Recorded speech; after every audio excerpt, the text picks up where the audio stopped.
Haryana cabinet की भी अहम बैठक है। कैबिनेट में हरियाणा सरकार बड़ा फैसला ले सकती है। सूत्रों के हवाले से खबर है कि कैबिनेट में सरकारी संपत्ति को नुकसान पहुंचाने वालों से ही वसूली की जाए, ये फैसला लिया जा सकता है।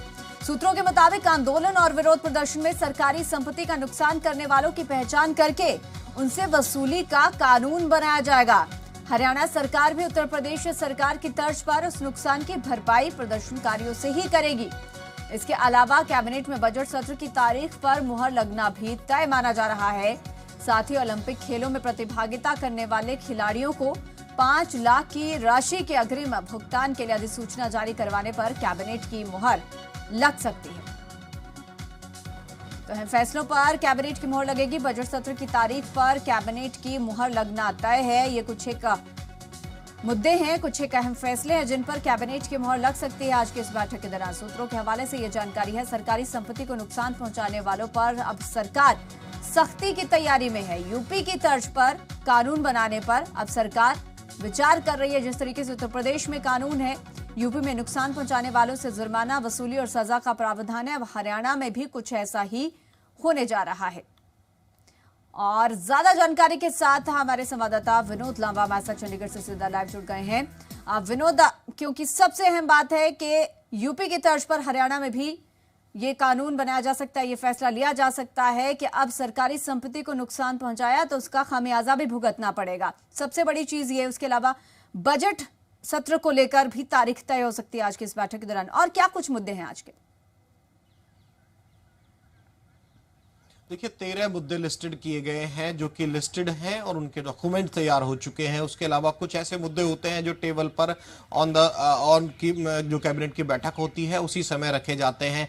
तो ये जो मुद्दा है, जिस तरह से तमाम सरकारी संपत्ति को नुकसान पहुंचाने वालों पर कार्रवाई करने की बात है, ये लिस्टेड में नहीं है लेकिन टेबल पर रखा जाएगा, ऐसे हमारे पुख्ता सूत्र बता रहे हैं। 26 फरवरी से बजट सत्र शुरू हो सकता है, उसको भी मंजूरी आज मिल सकती है। एक तारीख में को बता रहा हूं और जो सोर्सेज से जानकारी मिल रही है, 4 या 5 मार्च को हरियाणा का जो बजट सेशन है वो भी शुरू हो सकता है। 4 या 5 को कहें तो बजट सेशन, तो माफ कीजिएगा, 26 तारीख से ही शुरू हो सकता है। 4 या 5 को मुख्यमंत्री मनोहर लाल, जो कि वित्त मंत्री भी हैं हरियाणा के, वो बजट पेश कर सकते हैं हरियाणा का। और सबसे अहम और बड़ी पॉलिटिकल डेवलपमेंट के तौर पर आंदोलन का ये समय चल रहा है, आंदोलन का ये साल चल रहा है। ऐसे में आंदोलन खत्म होता नजर नहीं आ रहा है। किसान आंदोलन के रिलेटेड अगर इस खबर को देखा जाए तो अगर लंबा आंदोलन चलता है, आगे किसी भी हिंसा से बचने के लिए उत्तर प्रदेश का मॉडल इस हिसाब से कहा जा रहा है कि योगी आदित्यनाथ ने ये मॉडल अपनाया। इसके अलावा रेलवे ने और कर्नाटक जैसे प्रदेश ने भी इस मॉडल को अपनाया था कि कोई सरकारी संपत्ति को नुकसान करता है, पहले उनकी पहचान की जाती है, फिर उनके पोस्टर्स लगाए जाते हैं और पोस्टर्स लगाकर उनसे उस नुकसान का एक एस्टीमेट जो वसूली है वो भी की जाती है। ये काफी महत्वपूर्ण पॉलिटिकल लिहाज से भी, किसान आंदोलन के लिहाज से भी हरियाणा सरकार का सबसे महत्वपूर्ण फैसला आज हो सकता है। जैसे मैंने कहा, 13 मुद्दे लिस्टेड हैं और टेबल पर भी कुछ मुद्दे कैबिनेट बैठक के दौरान रखे जाते हैं। तो ये मुद्दा टेबल पर रखा जा सकता है। खिलाड़ियों को अग्रिम राशि देना 5-5 लाख की, जो ओलंपिक की तैयारी कर रहे हैं, और इसके अलावा नारनौल की जमीन है उसको भी होम डिपार्टमेंट में अटैच किया जा सकता है, इसका भी एक प्रस्ताव है। इसके अलावा और जो बात की जाए रीएम्प्लॉयमेंट की जो बात है वो भी प्रस्ताव पारित हो सकते हैं। ऐसी खबरें भी हमें अपने सूत्रों से मिल रही है कि कुछ हैफेड के गोदामों को लेकर भी बजट की मंजूरी देने के लिए कैबिनेट में फैसला लिया जा सकता है। लेकिन सबसे महत्वपूर्ण राजनीतिक घटनाक्रम के हिसाब से, किसान आंदोलन के लिहाज से, कि क्या हरियाणा सरकार भी पूरी तरह से वो सख्त कानून लाने वाली है जिसमें सरकारी संपत्ति को नुकसान पहुंचाने वालों से उस नुकसान की भरपाई की जाएगी। लेकिन विनोद, अगर बात की जाए यूपी की तर्ज पर बनाए जाने वाले इस कानून की, अगर वाकई सरकार ऐसा करती है तो, क्योंकि एक तरफ पहले ही किसान आंदोलन को लेकर सरकार घिरी हुई है, विपक्ष सवाल उठा रहा है, किसानों की ओर से भी लगातार सवाल उठाए जा रहे हैं सरकार पर, और अगर ऐसे ही दौर में इस तरीके का कानून भी सरकार लेकर आ जाती है तो क्या ऐसा नहीं हो सकता, ऐसा नहीं लगता कि इस कानून को लाने से भी सरकार एक बार फिर से घिर जाएगी, एक बार फिर से अपने लिए कहीं ना कहीं नुकसान कर लेगी? ये सही मौका नहीं रहेगा इस तरीके के कानून लाने के लिए?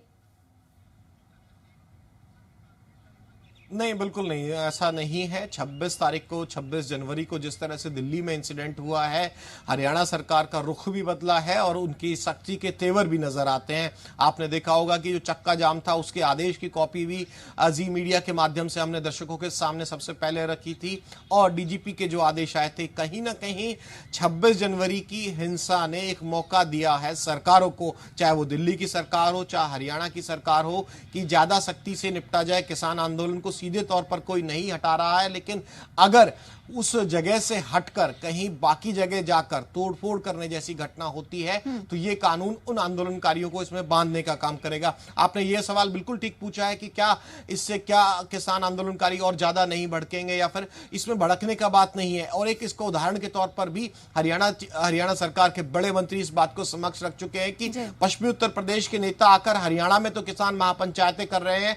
चक्का जाम जिस दिन हुआ था 6 तारीख को, उस दिन आपने देखा होगा कि उत्तर प्रदेश और उत्तराखंड में ये चक्का जाम नहीं किया गया था, सिर्फ हरियाणा में चक्का जाम ज्यादा था, इसके अलावा पंजाब में चक्का जाम ज्यादा था। ये ऐसी तमाम वजह हैं कि हरियाणा को महापंचायतों के लिए हरियाणा की जमीन को इस्तेमाल करना, और खासतौर से पश्चिमी उत्तर प्रदेश के जो किसान नेता हैं राकेश टिकैत, उसको लेकर मुख्यमंत्री का आपने बयान कल सुना होगा कि चाहे गुरनाम सिंह चंडूनी हो या फिर राकेश टिकैत हो, फ्रस्ट्रेटेड नेताओं की संज्ञा देते हुए भी कहीं ना कहीं मुख्यमंत्री नजर आए थे। और जेपी दलाल ने तो उससे भी बढ़कर एक बात कह दी थी। तो मैं पूरी आपको जो सीक्वेंस है वो समझा रहा हूं कि 26 जनवरी को दिल्ली में जो हिंसा हुई है उसके बाद खास तौर से हरियाणा सरकार एक उस मोड में है कि बाकी सब चलता रहेगा लेकिन मनमानी अब नहीं करनी दी जाएगी।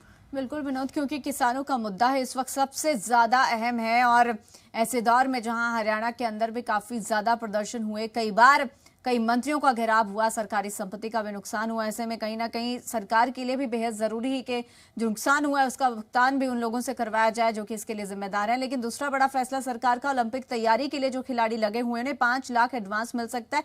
ये भी एक बहुत अहम और अच्छा फैसला है सरकार का, अगर आज इस पर मोहर लगती है तो।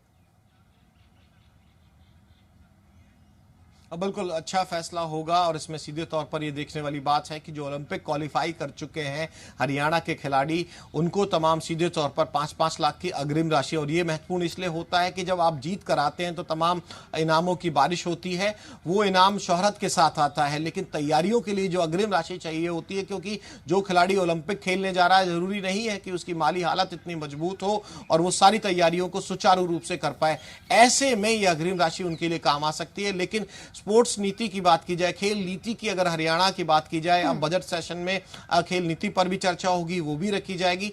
वहां एक चीज, बड़े पदों पर जो सुशोभित करने का काम हुड्डा सरकार में किया गया था, डीएसपी सीधे अपॉइंट होते थे, उसके साथ कहीं ना कहीं मनोहर सरकार में इतनी सीधी एंट्री और कहें कि क्लास 1 ऑफिसर लेवल पर ओलंपियन या बाकी लोगों को एंट्री नहीं मिलती है। ये दोनों पक्ष हैं, एक पक्ष है कि तैयारियों के लिए मौका मिलेगा, लेकिन इनाम के तौर पर जो सीधी डीएसपी लेवल तक और जैसे मैं कह रहा हूं क्लास 1 ऑफिसर तक भी सीधा भर्ती और हरियाणा सरकार की नौकरी मिलती थी, उसमें कहीं ना कहीं कमी की गई है। बिल्कुल, चलिए बहुत शुक्रिया आपका तमाम जानकारी के लिए विनोद। तो यूपी की तर्ज पर कानून बनाने पर विचार हो सकता है आज के इस बैठक के दौरान। दूसरी तरफ ओलंपिक की जो तैयारियां कर रहे हैं खिलाड़ी, उनके लिए भी सम्मानित करने को लेकर भी सरकार आज कोई ना कोई बड़ा फैसला ले सकती है। बजट सत्र की तारीख पर भी विचार किया जा सकता है।